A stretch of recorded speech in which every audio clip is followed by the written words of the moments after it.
Hi everyone, good morning. This is Rahul Mittal from Lucknow. Welcome to my YouTube channel. दोस्तों, आप सब कैसे हैं? दोस्तों, अगर आप मेरे चैनल पे नए हैं तो रेड बटन दबा के चैनल सब्सक्राइब कर लीजिए, बेल आइकन दबा के नोटिफिकेशन ऑन कर लीजिए, ताकि जो वीडियो में अपडेट करूं उसका नोटिफिकेशन आपको हर दिन मिल सके और हर दिन कुछ न कुछ आप नया सीख सकें। मेरे साथ मेरे स्टूडेंट है। Hello brother, good morning. क्या नाम है आपका? गुड मॉर्निंग, मेरा नाम राकेश कुमार हुआ। राकेश जी, कितने डेज हो गए आज आपको ड्राइविंग करते हुए? आज मेरा 5वां दिन है। 5वां दिन है। वैसे क्या करते हैं आप?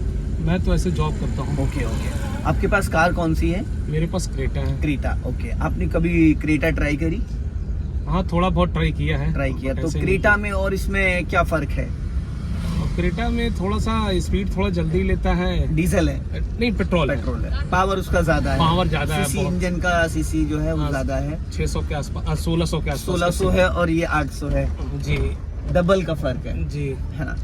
और उस गाड़ी जो थोड़ा सा एसयूवी मॉडल होती है ना, उसको चलाना आसान होता है, क्योंकि जिस गाड़ी का हमें बोनेट दिखता है उसको कंट्रोल करना आसान होता है। उसका ग्राउंड क्लियर बहुत आसानी से हमें समझ में आ जाता है जी। तो दोस्तों, आज इनका 4th से 5th डे है और काफ़ी बेटर कॉन्फिडेंस मैं कहूँगा, क्योंकि जो फर्स्ट डे था पैनिक हो रहे थे, घबरा रहे थे थोड़ा सा, वो चीज़ें अभी नहीं है। डे वाइज डे जैसे जैसे चीज़ें क्लियर होती हैं, जैसे जैसे ट्रैफिक को हम फेस करते हैं, सामने गाड़ियों को फेस करते हैं, वैसे हमें बहुत कुछ सीखने को मिलता है। तो अभी मैं सिंगल रोड पे हूँ। सिंगल रोड पे कार को कैसे कंट्रोल करना चाहिए वो सारी चीज़ें मैं आपको बताऊंगा। एकदम स्ट्रेट जाना है। जो बारीकियां हैं छोटी छोटी वो हमें समझनी है।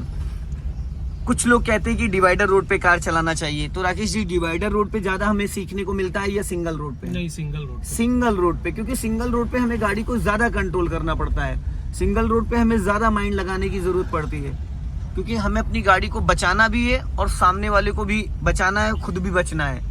और डिवाइडर रोड पे क्या होता है, डिवाइडर होता है तो सामने वाले से हमें कोई दिक्कत नहीं होती है। तो ऐसे में क्या है ना कि सिर्फ हमें सीधा सीधा अपनी गाड़ी को चलाना है, और सामने वाले से जब हम फेस होंगे, जब हमें लेफ्ट और राइट ये डिसीजन लेना है कि सामने, जैसे आपके सामने देखो I-10 आ रही है, आ रही ना 100-200 मीटर पे।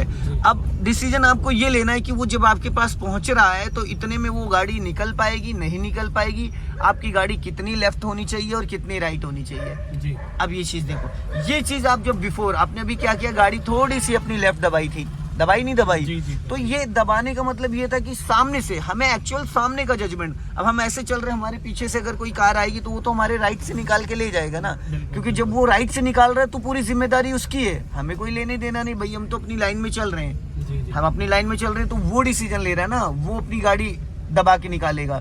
लेकिन जब सामने से कोई गाड़ी आ रही है तो यहाँ पे आपको भी देखना है कि भाई आपकी गाड़ी और उसकी गाड़ी का जो बीच का डिस्टेंस है, दोनों लोगों को 50-50% अलर्ट रहना है। वो 50% वो आपको नोटिस कर रहा है, 50% आप कर रहे हो।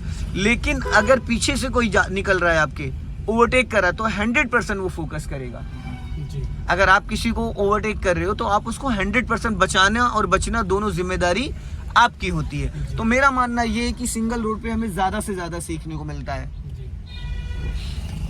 अब यहाँ पे एक मिस्टेक आपने करी, आपने उसको पासिंग डिपर नहीं दिया, आप धीरे धीरे पूरी गाड़ी अपनी रोड से नीचे लेके चले गए। ये होता है पासिंग डिपर। ये यहाँ पे एक बार ऐसे ऊपर करोगे तो लाइट ब्लिंक करती है, हेडलाइट ब्लिंक करती है, देखा होगा ये नहीं, अरे रात हो चाहे दिन हो, ऐसा नहीं है, रात हो चाहे दिन हो, दिन में आपको नहीं दिखता है, सामने वाले को ये सिग्नल दिया। अभी एक बार डिपर दो, ऊपर उठाओ, उसको ऊपर उठाना था, ऊपर नहीं समझ पा रहे, ये ऐसे हाँ करो ऊपर, ये 1 टाइम करते हो तो आगे हेडलाइट ऑन हो जाती है, इसको बोलते हैं पासिंग डिपर। और पैनिक मत होइए, एकदम कूल माइंड से चलाइए। आप थोड़ा सा घबरा जाते हैं एकदम, क्लच पूरा नहीं दबाना है, नहीं गाड़ी खड़ी हो जाएगी। पूरा क्लच वहां लेना है जहाँ पे गाड़ी को आपको रोकना है, गाड़ी को रोकना है। अब यहाँ रोकना नहीं था तो इसलिए पूरा क्लच, क्योंकि सेकंड गियर में गाड़ी की जो मिनिमम स्पीड होती है वो 20 अराउंड होती, 20 to 30, ठीक है। अब आप टर्निंग पॉइंट पे थे तो आपने क्या करा, पूरा क्लच दबा लिया, तो इंजन और गियर दोनों फ्री हो गए। जब इंजन और गियर दोनों फ्री हो गए तो जो हम लोग का वेट है और गाड़ी का जो वेट है, वो धीरे धीरे गाड़ी तो खड़ी हो जाएगी, जो वजन है वो तो रुक जाएगी। अब जब रुक जाएगी तो फिर उसके बाद जब तक आप क्लच को रिलीज करोगे तो गाड़ी नहीं बढ़ेगी, क्योंकि वहां पे फिर वो उसको में फर्स्ट गियर होना चाहिए। और मोस्टली लोग क्या रखते हैं, सेकंड गियर रखते हैं, तो गाड़ी इंजन बंद हो जाएगा, इंजन बुझ जाता है। जो विगनर होते हैं उनको आइडिया ही नहीं लग पाता है कि रीजन क्या था गाड़ी हमारी। उनको तो ये था भाई गाड़ी तो मेरी गियर में गाड़ी चल रही थी तो रुकी क्यों, क्योंकि विगनर उनको आइडिया ही नहीं है। तो ये चीज हमेशा नोटिस करना कि जब आप सेकंड गियर में चल रहे हो तो पूरा क्लच दबाने का मतलब ये है कि इंजन और गियर को हम पूरी तरीके से फ्री कर चुके हैं। तो हाफ क्लच लेना है। हाफ क्लच लेना है, बस यही चीज मैं आपको बताना चाह रहा था कि टर्निंग पे फुल क्लच नहीं लेना है, सिर्फ हाफ क्लच लेना है और वहां पे ब्रेक को यूज नहीं करना है। सिर्फ हाफ क्लच से इंजन 50% डाउन, जो आप ब्रेक लगा के गाड़ी को स्लो करना चाहते हो तो वो आप हाफ क्लच दबा के गाड़ी को स्लो करो, जिससे कि गाड़ी का इंजन 50% एक्टिव रहे। अब जैसे यहाँ से राइट जाना है, लॉन्ग हॉर्न पुश करो, हाफ क्लच दबाना है, फुल नहीं, हाफ क्लच और ब्रेक 1% भी नहीं लेना है। एकदम बिल्कुल हाँ, पैर पे नहीं रखना। थोड़ा सा क्लच रिलीज करो, ज्यादा आपने क्लच दबा लिया, आपने 80% क्लच दबाया था, हाफ क्लच नहीं था, हाफ से ज्यादा होगा तो फिर गाड़ी आपकी खड़ी हो जाएगी। अभी सर सही है। अभी ये सही है।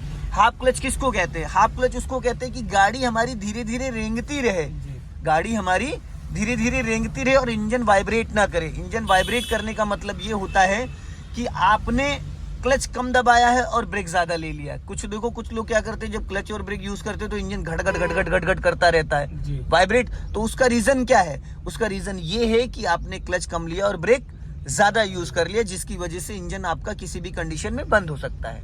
ठीक है, ये बारीकियां हैं। 90% जो बिगिनर लोग होते हैं उनको आइडिया नहीं लग पाता है कि क्लच कितना यूज करना है और ब्रेक कितना यूज करना है। ये सारी चीजें जो है वो समझ में आपको नहीं आ पाती हैं। तो उसके लिए आपको इसको, ये छोटे छोटे जो पॉइंट्स हैं, टिप्स हैं, इनको समझना बहुत जरूरी है। कुछ लोग हैं पूरी गाड़ी 15 दिन में सीख जाते हैं, लेकिन उनको हाफ क्लच, जैसे अभी आपने एक बात मेरे से कही कि दिन में मुझे लगा कि पासिंग डिपर नहीं दिया जाता है। अब सामने से बाइक आ रही है, उसकी हेडलाइट आपको नजर आ रही है? आ रही है। तो क्या उसने जलाई नहीं है, ऑन नहीं करी है? वो 2018 के बाद जितनी गाड़ियां लॉन्च हुई हैं, 2 व्हीलर 4 व्हीलर, उसमें एज ए मतलब अलर्ट करने के लिए और आपका जो सेफ्टी पर्पस के लिए ये लाइट ऑन रखी जाती है कि ताकि आपका अट्रैक्शन उसकी तरफ रहे। तो डे और नाइट, अभी जैसे सामने वाला आपको पासिंग डिपर देगा, जो टेम्पू आ रहा है, तो आपको नजर आएगी ना लाइट। तो जब आप दो उसको लाइट दो, जरा ऊपर की तरफ और उठाओ। जब आप लाइट देते हो तो फोकस करो उसकी गाड़ी पे, तो लाइट चमकती है, समझ रहे हैं? लाइट चमकती है। अगर आप फोकस करोगे तो खाली उठा के छोड़ देना। हाँ, बस एक बार उठा के छोड़ोगे, अपने आप ऑन होके ऑफ हो जाएगी। अगर उसको उठा के रखोगे तो लाइट कंटिन्यूस जलती रहेगी। हाँ, इसको बोलते हैं हाई बीम। जो नाइट में हम कार चलाते, लो बीम, सिटी के अंदर लो बीम रखना होता है, हाईवे पे हाई बीम। ठीक है, तो वो हाई बीम होती है, 1 सेकंड के लिए ऑन होके ऑफ हो जाती है। राइट रखो, जाने दो, हल्का राइट रखो, जाओ धीरे धीरे। हाँ, राइट से निकालो धीरे धीरे। हाँ, अपना लेफ्ट आओ। तो ये जो छोटी छोटी बारीकियां है ना, छोटी छोटी बारीकियां, इनसे हमें बहुत कुछ सीखने को मिलता है। और कार चलाना तो आपको आ ही गया है, आप 50% चीजें समझ चुके हैं, बस इस पे जरूरत है प्रैक्टिस की। अब सामने से देखो बस आ रही है। अब इस रोड की जो चौड़ाई है, मैं आपको तरीका बताता हूँ। उसको 1 से 2 बार पासिंग डिपर दो, 1 से 2 बार, एक बार और। अब अपने ब्रेक पे पैर रखो, एक बार और दो, दबाना नहीं था ब्रेक। देखो लाइट चमकी, अब चलो जाओ, निकल गई। अब आपको यहाँ क्लच ब्रेक कुछ भी नहीं लेना था, यही तो आपने मिस्टेक करी। आपको यहाँ क्लच ब्रेक कुछ भी नहीं लेना था, क्योंकि गाड़ी रोकनी थोड़ी थी। ऑलरेडी आपके पास इतना स्पेस था कि गाड़ी आपकी आराम से निकल सकती थी। अब आप के अंदर जो भय, डर था ना, वो गाड़ी को देख के आपने ये देखा कि बस आ रही है, अरे बड़ी गाड़ी आ रही है, जो एक होता ना हवा, तो बड़ी गाड़ी आ रही, तो आपने क्लच ब्रेक दोनों ले लिया। पासिंग डिपर मैंने इसलिए आपको बोला था देने के लिए, ताकि वो बंदा जो है ना, वो आपको जगह दे दे। एक होता हॉर्न बजा के अलर्ट करना। अब जैसे ये बगल में मौलाना साहब जा रहे हैं, ठीक है, अब इनको हॉर्न देना जरूरी है, नहीं तो ये बोनेट पे बैठ जाएंगे। इनको क्या पता मेरे पीछे ट्रैक्टर आ रहा है, ट्रक आ रहा, बस आ रही है। इनको बचाने की जिम्मेदारी सिर्फ आपकी है, और सामने वाला जो आ रहा है वो 50% नोटिस आपको कर रहा है। तो लोग ये समझ नहीं पाते कि किसको मुझे बचाना है और किसको बैठाना है। वो ये सोचते हैं कि लेफ्ट में जो चल रहा है वो उसकी जिम्मेदारी है, जो सामने से आ रहा है उसको मुझे बचाना है। अब ब्रेक छोड़ो, आपने यहाँ क्लच ब्रेक ज्यादा ले लिया, अभी गाड़ी आपकी रुक जाएगी। हाँ, तो यहाँ पे फिर अगर आपने ब्रेक क्लच ज्यादा लिया था तो एक ऑप्शन और भी, यहाँ पे आपको गियर भी बदलना था ना भाई, गियर भी बदलना था। आप सेकंड गियर में 0 की स्पीड में आ चुके हैं। गियर मेरे को एक करना था। हाँ, अभी तो निकल गई, लेकिन सेकंड गियर में आप 0 की स्पीड में गाड़ी को नहीं चला सकते हैं, ज्यादा स्लो कर ले रहे हैं आप। तो उसकी वजह से क्या है ना कि इंजन को वो स्पीड नहीं मिल पा रही जो उसको सेकंड गियर में ऑपरेट करने के लिए चाहिए होगी। तो फिर थोड़े टाइम में क्या होगा, इंजन घट घट घट करके इंजन बुझ जाएगा। ये चीज रहती है। बाकी आप ठीक चला रहे, नो डाउट। मैंने एक बार भी क्लच ब्रेक अभी नहीं लिया, वहां पे लिया था जहां पे अब एकदम टर्निंग पॉइंट पे आपसे गाड़ी मिस्टेक हुई थी। अभी लेफ्ट का सिग्नल दीजिए, वहां पे इसलिए मैंने क्लच ब्रेक लिया था। आपने अपनी वाली कोशिश करी, बट जो टाइमिंग थी वो प्रॉपरली नहीं थी। गियर बदल लो प्रभु, बंद हो जाएगी गाड़ी। फिर वही मिस्टेक करी आपने अभी, नहीं अभी लेफ्ट तो का सिग्नल दो। नहीं, अभी आपने गाड़ी बहुत स्लो कर दी थी, क्लच ही नहीं दबाया मेरे दोस्त, तो कहाँ से गियर लगेगा। देखा, ऐसे में गियर बॉक्स और क्लच प्लेटें दोनों खराब होती हैं। अभी जो मैंने आपसे कहा गियर चेंज करिए, तो आप क्लच नहीं दबा रहे थे और गियर को खींच रहे थे। लेफ्ट चलना है यहाँ से, सिग्नल, हाँ सिग्नल दे ऑटो कट होता है अगर आपने सिग्नल लेफ्ट का देख के और स्टीयरिंग को राइट कर दिया है, रोटेट, समझ रहे हैं। जी। अगर आपने लेफ्ट का सिग्नल दिया और स्टीयरिंग राइट की तरफ रोटेट कर दिया, तो आपका सिग्नल ऑटो कट हो जाता है। यहाँ थोड़ा गड्ढा, हाँ, मेरे को 1 नंबर पे कर देना चाहिए। यहाँ पे 3-4 गलतियां आपने एक साथ करी हैं। कौन कौन सी? 3-4। पहली चीज तो आपको आइडिया नहीं लग पाया कि भाई यहाँ पे गाड़ी की मेरी स्पीड 0 आ चुकी है। आपको अंदाजा नहीं मिल पाया कि इंजन मेरा बंद होने वाला था। दूसरी चीज, जब आप गियर, मैंने आपको चेंज करने को बोला, तो आप बिना क्लच के 2-3 बार गियर को खींचे।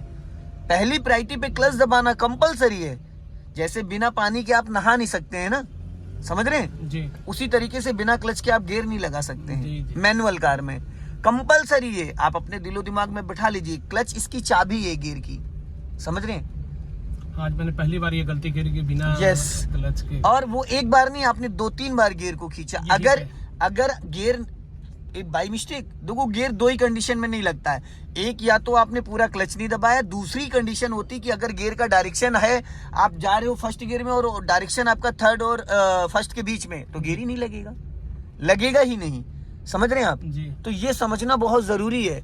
हमें बारीकियों के पे फोकस करना है। अभी आपको यहाँ पे गाड़ी को रोकना है थोड़ा 1 सेकंड के लिए, साइड में लेफ्ट में आओ, हाँ, और आगे जाने दो, थोड़ा और जाने दो। और स्टीयरिंग आप बहुत टाइट पकड़ रहे, स्टीयरिंग को जितना लाइट पकड़े, मैं बता रहा हूँ ना वो चीजें अभी, हाँ।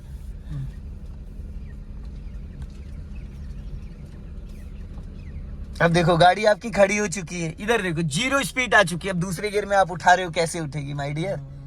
यही चीज आपको टाइमली करनी है। अच्छा, इसीलिए आपने सिखाया था वो। मेरे कहने का मतलब यही था कि मैं बस रीजन यही था कि आप अभी ये नहीं समझ पाते हो कि इंजन मेरा क्या कह रहा है। दिमाग में अब रुको, यहाँ पूरा क्लच, धीरे से ब्रेक, स्टीयरिंग एकदम स्ट्रेट रहनी चाहिए, फुल क्लच देन ब्रेक। गाड़ी रुक गई जी। अब इसको आप न्यूट्रल करो, गियर लीवर को। अब पूरा न्यूट्रल, ये नहीं था अभी न्यूट्रल है। अब इसको पूरा राइट ले जाके रिवर्स गियर डालो, पूरा गियर लीवर को राइट ले जाओ फुल, इधर ना, हाँ पूरा खींचो अपनी तरफ। ये हो गया बैक गियर, ठीक है। अभी आप अपने राइट वाले आरबीएम को चेक करो, लेफ्ट वाले आरबीएम को चेक करो, लुकिंग ग्लास को चेक करो। अब गाड़ी आपकी एकदम जिस कंडीशन में, इसी कंडीशन में पीछे जाएगी। पहले आपको पूरा ब्रेक रिलीज करना, ब्रेक 1% भी आपका दबा नहीं होना चाहिए। हाँ, ब्रेक पे पैर होगा। एक्चुअल में क्या होता है, डिस्क ब्रेक होता है। अगर आपने पैर ढीला छोड़ रखा तो भी 10% आपका ब्रेक दबा रहता है, और 10% बहुत होता है। ठीक है सर। चलो अभी क्लच को रिलीज करो 50%। नजर आपकी यहाँ होनी चाहिए इस वाले मिरर में, ताकि आपको बैक साइड दिखे, आप अपनी डायरेक्शन के हिसाब से। थोड़ा सा नीचे करिए, नीचे दिखाई नहीं दे रहा। ठीक है, चलो अभी जाने दो, पहले ब्रेक को रिलीज करो, फिर धीरे से क्लच। पूरा रिलीज है। हाँ, बस धीरे धीरे एकदम। दोनों लेफ्ट और राइट वाले आरबीएम चेक करो, ये भी तो दोनों साइड देखिए, इसमें बैक साइड दिखेगा, और राइट और लेफ्ट वाले आरबीएम एकदम सीधा जाना है, कुछ नहीं करना है आपको। ठीक है, एकदम सीधा जाना है, हाँ, जहां तक आप इसको ले जा सकते हो। नजर आपकी बैक साइड में होनी चाहिए। हल्का सा लेफ्ट लेके आओ स्टीयरिंग, बस, हाँ, इतना स्टीयरिंग काफी है।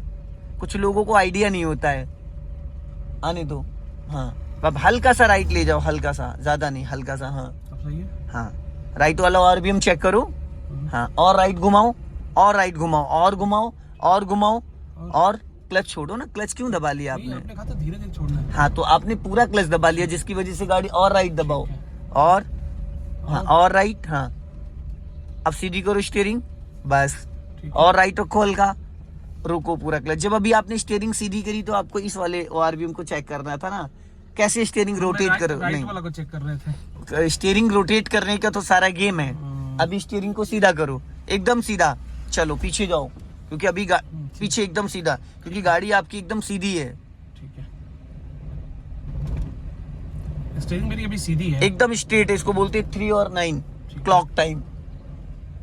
अब आपको देखो लेफ्ट में देखोगे तो आपको ज्यादा जजमेंट आएगा, क्योंकि हमें लेफ्ट मेंटेन करके चलना है ना, ना कि राइट मेंटेन करना है। अभी आप राइट साइड से अपनी गाड़ी मेंटेन कर रहे हो, जो कि रॉन्ग है। आप लेफ्ट दबाओ अपनी गाड़ी, थोड़ी और दबाओ लेफ्ट, रॉन्ग साइड जा रही। माय डियर लेफ्ट बोला है मैंने, लेफ्ट। हाँ अब सही अब है। पूरी गाड़ी आपकी रॉन्ग साइड आ गई, पूरी गाड़ी देख रहे आ गई। रुको देखो आ गई पूरी गाड़ी राइट साइड, रॉन्ग साइड। क्यों और लेफ्ट आना था मेरे को? यहीं लगा लो, यहीं सिखा देता हूँ। चलो आगे मिल रहा हूँ। अब इसको पहले गियर में करो। ये तीसरा गियर है, पहला नहीं है। अरे यार इसमें तो अब सही है सर। चलो बढ़ाऊंगा, बढ़ाओ छोड़ो। धीरे से। हाँ जाने दो। ये तो मेरे कॉलोनी में ही रहते हैं। हाँ ये मेरे स्टूडेंट ही, इनका टाइम है। अच्छा ये भी दोस्तों अगर ये वीडियो आपको पसंद आए तो इसे लाइक करें, शेयर करें, कमेंट बॉक्स में जरूर बताएं वीडियो कैसा लगा। अगले वीडियो में फिर मिलते हैं। जय हिंद, वंदे मातरम। हंसते रहो, मुस्कुराते रहो, फिर मिलेंगे नेक्स्ट वीडियो में।